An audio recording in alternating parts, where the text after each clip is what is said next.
Okay, so I'm going to get started then, since we all want to start in time and be able to get out and go on and start our days. So good morning, everyone. My name's Maureen Marshall, and I'm chair of Myseum's the Programming Advisory Committee. I'm very excited to join you this morning for our second Myseum Connects event. But before I begin, I would like to acknowledge that we're on the traditional lands here of the First Nations and the Métis people. I would also like to thank Lord Cultural Resources and their team for co-presenting Myseum Connects with us. And I'd like to thank our partner, the power plant, for their collaboration. And I would also like to thank the Native Canadian Centre of Toronto, the building that we're in, and Larry Frost, who is their CEO, for hosting us this morning in this gorgeous building. If you're unfamiliar with the Myseum of Toronto, it's a new way to experience Toronto's natural spaces, culture, history, archaeology, and architecture. It's a museum without walls, both literally and figuratively. And it's also an invitation to Torontonians to co-create their experience of the city with us. Instead of visiting just one building, and you can go to many buildings, large and small, across the city, to engage with the Myseum in any way that you want. I would also like to acknowledge Diane Blake, our chair of the board of Myseum, who's joining us with us today. And also, if you want to hear about our latest updates or events, or you want to share your ideas on how to make Myseum even better, please stay in touch with us, either on social media at #MyseumTO, or visit our website at www.myseumoftoronto.com. So now I would like to introduce Karen Carter, who is our Executive Director of the Myseum of Toronto, and Gaëtane Verna, who is the Director of the Power Plant Contemporary Art Gallery. Gaëtane has been the Director of the Power Plant Contemporary Art Gallery in Toronto, Canada's leading public gallery devoted exclusively to contemporary visual art since March of 2012. Before taking up the post at the power plant, Gaëtane was the Executive Director and Chief Curator of the Musée d'Art de Joliette in La Naudière. I will now pass things over to Karen and Gaëtane, and they're going to discuss their community engagement philosophies and innovative programming strategies with us this morning. So thank you. Morning. We have a microphone. We sadly let Larry leave the room, and so then when he was being thanked, he wasn't here to welcome you. So I'm gonna, because I know, like many of you, a lot of us sometimes don't know about these hidden gems that are right in the center of our city. I'm gonna have Larry just come up and say just a quick bit about the center and to let you know about opportunities for using this space and others that's here. And then we will take the lead back to Gaëtane and myself to have our conversation. Mr. Larry Frost, all right. CEO.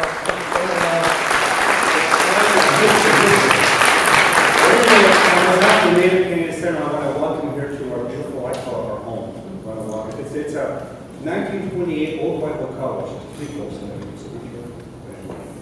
It's so our mandate here is it's a meeting place and a cultural place where a lot of our people will migrate from the reserves, and this will be the first place that they will connect with in most cases. And if you look at us as a hub, there's been a lot of spin-off here for indigenous people, like legal, housing, etc.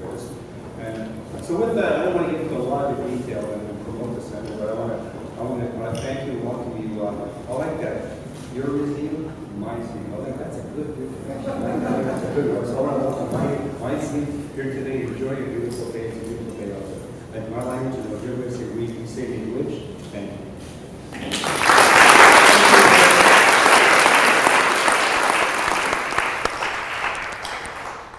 You know, you can't start without letting the person in their house say a couple of words. So it is a beautiful morning, and we are very lucky to have so many of you. You know, culture folks, when they're up this early, I'm always impressed. I saw some of you, and I know how you roll, so I know you're like, really? It better be good. It's early. Gaëtane and I think are excited about this conversation for some reasons that are obvious and others that are not so obvious. We know that there's interest across the board in this sector in having representation and engagement around museums with communities, and to really have museums be out and engaged with the public in a much more real way. And as Larry mentioned, Myseum's vision for cultural engagement through the museum is in keeping with some of the work that we've been watching Gaëtane do at the power plant. So I'm going to start just by asking her to talk a bit about her own cultural practice and how she came to the place that she is at and the way she approaches museum making, especially in an institution that is fine art based, because I don't know about you, but sometimes you enter those spaces and they seem like hollowed, intimidating halls, especially because contemporary art, I don't always understand it, Gaëtane. I don't always get it, I must say. What, contemporary art? Contemporary art. But you seem to have a way of making it, even if you don't understand it, seem friendly and humane. How does that happen? How did you come to that place? I think, am I on? Can you hear me? Yes. Okay. So I would say that I think for myself, my family background totally dictates who I am and what I do. And I don't know if you remember, a few months ago, we were in London speaking to a colleague, Mark Seeley, who's the director of Autograph, which is a photography-based center in London, England, with whom I had collaborated on a project. And suddenly, just having a drink, I started telling telling Mark about my father and my family in Haiti and my dad's political engagement and stuff like that. And he's like, oh my God, you need to add this to your biography, which I wasn't raised saying these things because it's not about me, it's about the institution that I lead. But it's true that if I think of why my parents left Haiti, why I was born in the Congo, because they moved there because they were doctors and teachers, and after the independence of Congo was looking for Francophone-speaking professionals, so that's why my parents ended up there, that's why I was born there. And then after, my parents decided to move to Canada because they felt that as they were in the Congo, they had more power than Congolese people there, and my dad didn't want to be another colonialist, in another land, so which is why we came to Canada. And so in terms of that type of background, we were early on, everyone in my family, from my younger brother who did ballet when he was 8 years old, we were always encouraged to do art. So everybody did some kind of art, like everybody played music, but at the same time, there was a very large notion in our family that you needed to be cultivated in a lot. Your knowledge is as broad as you can make it, right? So for me, I've always been interested in classical music and dance and in all forms of art. So I'm the same person who can be interested in very contemporary art. And then, I could love Prince and wear purple because he died. So that's the same person. Okay, we all love Prince. I know, we love Prince. And so I think that I approach art from many different angles. And I often tell my other colleagues, for instance, my husband comes from a family of 15 Acadian. When I meet the aunts and uncles, they might follow what I do because I'm Gaëtane, but they don't really care about what I do, right? So this notion of that you can engage with people who don't think that the latest contemporary artwork is everything that it needs to be in their life, but you can still, because you are the one doing it, you can bring them into the room and talk to them about why you're passionate about this work, why it speaks to you, and then try to open the door to them so that they find in every exhibition that you present that they take something away from it, that it's very personal to their own relationship, and that they don't need to have a position on art. We as professionals in museums or curators, I need to have a position on contemporary art. But the everyday person that walks into the gallery of the power plant, they absolutely have no responsibility to have a position on art, except the one that they choose for themselves to be important for them, whether it's because the film recalls a personal memory, whether because they find that the work that we have now now on with Carlos Amarales with the 30,000 hand-cut paper moth. Every day there are people coming in to take pictures, and my staff are like, okay, again? And I'm like, listen, be happy, they're coming. They're like making their way down there. And as they walk into the gallery and see the work of Carlos Amarales, Mexican artist, then they also see Leslie Hewitt. And then they also see Aude Moreau and Patrick Bernatchez, you know? So that's the way I see life and how I see that as a public institution. We always have to be thinking of the public that comes and how do we negotiate the conversations with them. It's always interesting when you have conversations like this with people, because that question about how you come to this space, sometimes people go to their education, their formal education. I know you were educated at Sorbonne. I know the things you've done in Quebec and Paris and in London, but it's fascinating, and I think it speaks to the type of work and the leadership that's happening with you at the power plant, because you talked about the personal and about how the familial and the way you were raised and the way your husband's family is informs the reality check around making contemporary art accessible for the public. So I think that is an interesting, and I wonder how much of us think about our personal lives when we're talking about our professional practice. Sometimes we're thinking those are separate things, and it sometimes is an unnecessary separation of your humanity. So maybe that's something for us to think about as well. So then tell us about the power plant, how you came to determine that that was the job you wanted, or did you? Did the job choose you? Sometimes the job chooses you, Gail, doesn't it? Maureen, doesn't the job choose you sometimes? Indeed. Diane might say, yeah, this Myseum thing, did it choose you, Diane? How did you get into this? Or did you have ambitions to run a contemporary art institution one day and moved kind of with your career path saying, here's my goal? Oh, wow, I never had any career goals. That was never, I mean, when I was young, I can say, I used to take ballet lessons, and 3 times a week I would walk down the hill and pass the house of Franz Paul Decker, who was the conductor for the Montreal Symphony Orchestra. And then I remembered that the brother of Zubin Mehta was the administrative director of the Montreal Symphony Orchestra, and I played cello. And I thought, you know, if this Mr. Mehta started at the Montreal Symphony Orchestra and then ended up at the New York Philharmonic, maybe I could do this, not even knowing what it means to be, you know, at the head of the Montreal Symphony Orchestra, but thinking, yeah, maybe I could see myself there. And I kid you not, this is like, I'm 13 or 14 years old, I have no clue what it is.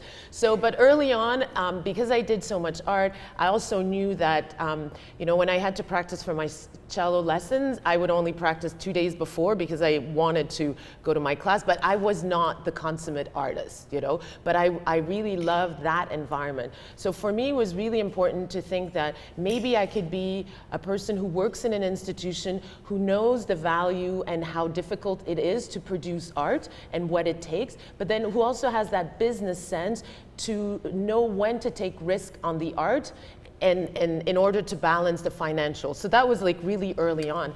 And so in trying to choose what I was going to do, at first I wanted to work in how do you call them, auction houses, but then I realized that that whole world where you need to have a pedigree, and I was studying in Europe, so, you know, then nobility, blue blood, you know, names and people that you could refer to come and buy the works, I realized this was not my background and not something of interest to me. So henceforth, I decided to do an MA in art history, and then what do you choose when you do an MA in art history? And then I chose, I'm gonna choose something that actually speaks to me, and that's why I started working on African American artists in Paris after 45. And the reason being is because I knew that after 45, New York takes over from Paris, so why this group group of people for whom I have a personal affiliation, even though I'm not African American. But so that was the idea behind that. So I did my studies, and then when I came back to Canada, and that's another element that really drives me and drives some of the programs that I've done in terms of creating fellowships and opening the door to other people to the institution. So when I came back to Canada, even though I'd studied at La Sorbonne and I'd done like internships at the Louvre and all of this, no job. No one of all these people now who say that I'm so fabulous, they wouldn't give me an unpaid internship, you know? So, and to me, that's a really great lesson, because then when you are in a position, then you pick those people that know, people go, we don't know who this person is. So I'm like, why not? Let's talk to this person. So in that context, luckily for me, again, family plays into that. My sister-in-law at that time was running Bishop's University. They had a gallery. Bishop's University is a small liberal arts college in the Eastern Townships. And the gallery there was a non-for-profit, but it was half the university gallery and half an artist-run center. No money, nobody, like, the distance between Sherbrooke and Lennoxville is 10 miles. Nobody even knew one another. So I applied and got the job, really badly, really, really badly paid, you know? And when I say that, it's because you have to realize that at some point you have to choose what is it that you want to do. And the opportunity of that institution was that there was a platform on which I could do something, you know? And it didn't matter that there was, and that was René Blouin, a Montreal dealer, who said, doesn't matter, nobody needs to know that there's no budget. You're a university gallery, and there's a platform where you can actually, you know, do exhibition, do educational program. So that was the first institution in which I worked for 8 years, and I learned a tremendous about myself, my capacity to like push the envelope, to work through the university system, and actually to be in a really small community and to get the people of the community interested. So I never believe people who think that people who live outside of the big centers, you know, cannot handle contemporary art or cannot handle, in Bishop's, I did Black History Month. And my mom came and she's like, oh my God, there's people, and there's hardly any Black people. So it's, again, some of the things that you say, like Black History Month is not just about Black people speaking to Black people, it's about expanding the conversation and seeing where we all connect as humans, you know, so what we share together. So that's Bishop for 8 years, and then they came a job at the Musée d'Art de Joliette. And I remember, you know, museums usually, the director of the museum represents the institution, represents the community. And I must be quite honest, I didn't want to apply at Musée d'Art de Joliette because I told myself, okay, I'm Black, a woman of color, and this is Joliette, 75 kilometers from Montreal, and really they're gonna hire me. That's what I was telling myself. But then my sister, luckily, said to me, and it was in the time where Michaël Jean became Governor General, she said, hey, you could be Michaël, so you go ahead, you know, and I'm like, okay, maybe. I mean, I'm just sharing this with you because this is real. This is the conversation. And it also showed me that I was putting prejudice on these people that I had never met, thinking that they could never see me as their leader. You know, I was doubting the fact that these people could say, yeah, this is who we choose. And so when I went to the interview, but again, it's another thing where you need to think about the context in which you're going to be working. So Joliette, Lanaudière, and luckily, once again, my mother, when we were children, we went to Camp Musical de Lanaudière. So I told myself, the first words out of my mouth in this interview, I have to make sure that these people realize that I am them as much as they are me. So I told them that I used to take cello lessons, that I went to Camp Musical de Lanaudière, that I studied under Père Lindsay, everything that was, and they're like, yeah, this is somebody that can lead our institution. And I kid you not, I spent 6 years in Joliette. We showed artists like Tacita Dean, Alfredo Yar, Vasco Araujo. We showed Quebec artists. We showed so many things. And the directors before me were always afraid to bring English-speaking artists because Lanaudière is very Bloc Québécois independent, indépendantiste. But I realized, I said, like the everyday person, like they're not going to look at an artist who speaks English as the enemy. The question as an institution is whether I'm going to provide them the text of the video in French so that they can have access to the work. Whether the artist speaks Portuguese, Spanish, if the only language we have in common is English, then if we do a simultaneous translation at the opening, then there's no one who's complaining. And if a video is written only in English, then you translate it, you have it on a piece of paper so that the people who don't understand English could actually read it and then look at the artwork. And so you're not excluding people from the conversation. So 6 years in Joliette, the mayor of Joliette I learned a lot from the mayor of Joliette. I remember asking him questions, and he said to me, Verna, if I did a poll for my citizen, whether we should have a museum or whether we should have the hockey rink, they would choose the hockey rink. And I'm like, oh no, Mr. Mayor, no. And he says to me, because he was always pulling my leg, but in a very constructive way.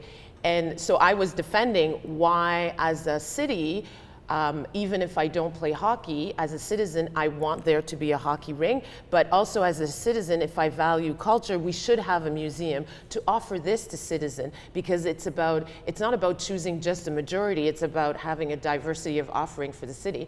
And after that, he said, this is good, but write it in a few sentences, because you people, you write way too much, and my councilmen and women, they don't want to hear all of that, right? So again, that's another lesson. Get to the point, And one example that I want to give you, which taught me a lot, so you have to be aware of what's happening. So in Quebec at that time, they increased the maternity leave for mothers, where you could take a year or even a year and a half.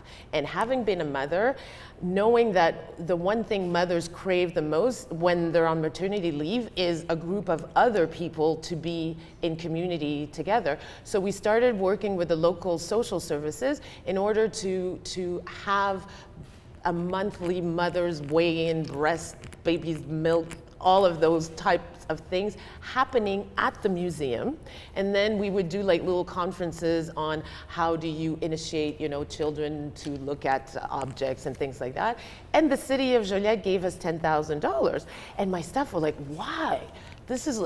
Why did they give us the money? And I said, again, as a mayor of a city, at the end of his mandate, he needs to say, this is what I've done for my people to get reelected. So this is a program that can support that goodwill in the community. Of course, if I'm writing a grant to Canada Council, I'm not really going to talk about this, because my peers are going to go, ugh, this is arts and craft. This is really not important in terms of the grander scheme of, what do we write in a Canada Council grant in order to show exhibition? We're not going to talk about that work. But as a director, understanding that community building actually gives you wings to do all of the crazy, really, avant-garde artwork, because then the institution can be many things to different people. So for the group of mothers that came to Musée d'Art de Joliette, and hopefully, because that's what I was thinking, maybe they'll take a membership, because usually new mothers want to find an environment where they feel comfortable, so they will come back, and maybe when their kids start growing and walking, they'll come to the museum. So this is really one by one you do these activities. So I'm getting to the power plant. So basically the power plant was never something that was on my radar, and quite honestly, it was not like I knew the institution, but I the same way I was thinking of the New York Philharmonic, I was never thinking like I want to be at the power plant, or this is a goal for me. And it was really, I must say, thanks to the artist Jeffrey James, with whom I did a show in Joliette. And one day he phoned me, he's like, Gaëtane, do you know there's a job at the power plant? And I said, yes. And he said, you really should apply for it. And that's how, I applied, I did the job interviews, and I remember at one point in the job interview, they asked me, where would you see the institution in 5 years? And I said, I don't know, it depends on you. And after that, I thought I would never get the job because I did not say, you know, I want to be the new museum or name dropping different things, because clearly you can only understand an institution once you're really in it, when you look at the books, when you understand the context, and when you understand the population with whom you're supposed to be in conversation. So that takes you to when I arrive at the power plant in March 2012.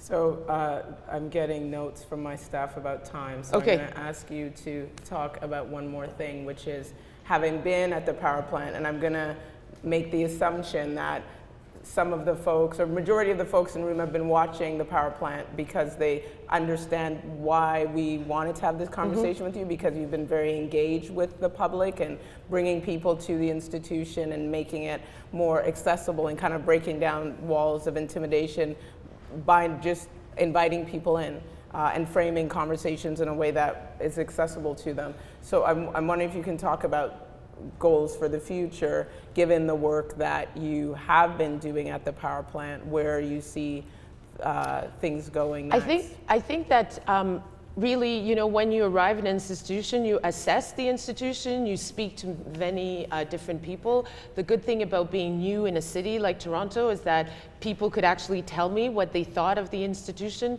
because, you know, I don't have a history and I don't have connections with their colleagues or whatever. And one of the things and my former boss said it to me, he thought I was pretty harsh, is when I arrived at the institution, you look at the staff, you look at who comes to the gallery, and being from Quebec and having this conception that Quebec is only, you know, white, francophone, Catholic, and I remember sitting down in the boardroom of the power plant, looking at the team and going, okay, you guys are very white around the table, you know, which is pretty shocking to say, but I thought, and to me, it was saying it not because, you know, I'm racist or I only define people, but it's like, if Toronto says that is the most multicultural city in the world, and if 50% of the people were born in another country, then who are we speaking to? So to me, that was the beginning of a conversation. And for me, having a cultural diverse institution means having a cultural diverse staff, means having a cultural diverse board, and means making sure that when people enter the space, that everyone can suddenly relax and see themselves, whether it is in the artworks that are being shown or the people that welcome them. So for me, one of the key factors was hiring a curator of education. And why a curator of education? Because education is not this secondary, like just booking tours for children. It is really how you shape the program of the institution. And for me, it works hand in hand with what you do in the curatorial context, and how education and public program creates that very real bridge between the work of the artists and the audiences, the different audiences with whom you're going to engage. So that was the first step, was to hire a curator of education. And I must say that the first person I hired, Christine Bowen, she came from the US. And the reason why that was interesting is because they've had a longer tradition at doing exactly that. And one of the things often people don't know, in most American museums, most of the funding and most of the donor goes to education and public programs, you know? And so, so that was a really pivotal to me. And then having her start working with me at saying, who are the people that we're welcoming? How do we change the gallery attendance that we have? And I remember telling her, because even though I'm the director, I don't hire everyone. So I said to Christine, okay, I want happy people, people who love people, people who understand that a gallery attendant position is as important as a curatorial position, because you're often the first person people see and the last person people will also engage with. And I said, you know, and diversity would be really good, because again, that top-down idea of what we want the gallery to be. And also her working with them in order to train them and to engage them in many different conversations, giving them the freedom to sometimes bend the rules of the institution when they see that it was It was something positive that engaged the public in a more positive way. And then building certain programs that were already existing at the power plant, because I don't want you to think that I arrived at the power plant and, you know, I was like the messiah who changed everything. They had everything to be doing exactly what we're doing, but it's like there was a program that's called Sunday Scene, which is every second Sunday inviting a cultural producer to talk about one work in the current exhibition. But if you keep inviting curators to speak at Sunday Scene, you're only going to have people who are interested in that type of language. So if you invite a dramaturge, or if you choose, like we just did, to invite somebody like Bruce Kouabara to talk about Aude Moreau because he's interested in architecture, in city building, then the people who surround or are interested in architecture and who see Bruce Kouabara as an interesting person, they will come to the power plant because they want to hear Bruce Kouabara. And Bruce, who is he talking about? A contemporary artist from Quebec, in the context of an exhibition at the power plant. So this is, again, at many different levels, how do you build that community? And the last thing I want to talk about was how a program that we had called, that's the one program that really created, which is called Power Youth, which is, in my mind, a very simple program. Because I also feel that some of our responsibility is not only to the public, but also to artists and artists in Toronto. And how do we navigate being an institution that shows international artists and Canadian artists, and we're based in Toronto? So two things: Power Youth, which basically we decided to work with two community-based organizations, St. Alban Boys and Girls Club and Kiwanis Regent Park Boys and Girls Club, because we don't pretend that we know how to organize youth and we're not community center people. So we go to see them, we ask them, are you interested in our program? Because they could say, sorry, we're not interested. And then opening the program for artists, reaching out to artists and say, would you like to propose a 15-week residency with these youth, and then bringing back the finalists to the youth, and the youth deciding which artists they want to work with. Because once again, this is not about what I would choose, it's really about what they would be happy to do. So that's one of the, and this again creates another relationship between, you know, the almighty power plant and St. Alban Boys and Girls Club, and then also having them, the other important element of this program is we go to their turf, but I want them to come to the power plant to see all of our exhibitions, because I want them to cross the threshold and never feel that the power plant is this big place over there where they cannot feel comfortable in the context of this gallery. Well said. The one thing I want to do before putting it over to the table facilitators is the conversation is framed, just a reminder, around the philosophy around community engagement and the evolution of programming strategies as it's related to community engagement. I don't know if Courtney is okay with me skipping the bit that we were going to do with respect to, that just got a thumbs up. I'm just checking so they don't yell at me later. So I'm following the rules. They have a structure. Maureen's looking at me too, saying, yes, Karen, you can go ahead. You know Myseum. We were going to do a quick update about some of the things that we've been doing, but I know you've all drank the Kool-Aid and you follow us regularly on social media and online, so I won't take away from your time to have a discussion or Gaëtane's interesting anecdotes about the work she's doing by waxing poetic about Myseum. So we'll just shift into the table discussions, and I'll leave the facilitators to work their magic with regards to conversations. I could see the facilitators nodding, going, okay, Karen, we're good, we're ready, stop talking now. Thank you very much, Gaëtane, for taking the time this morning.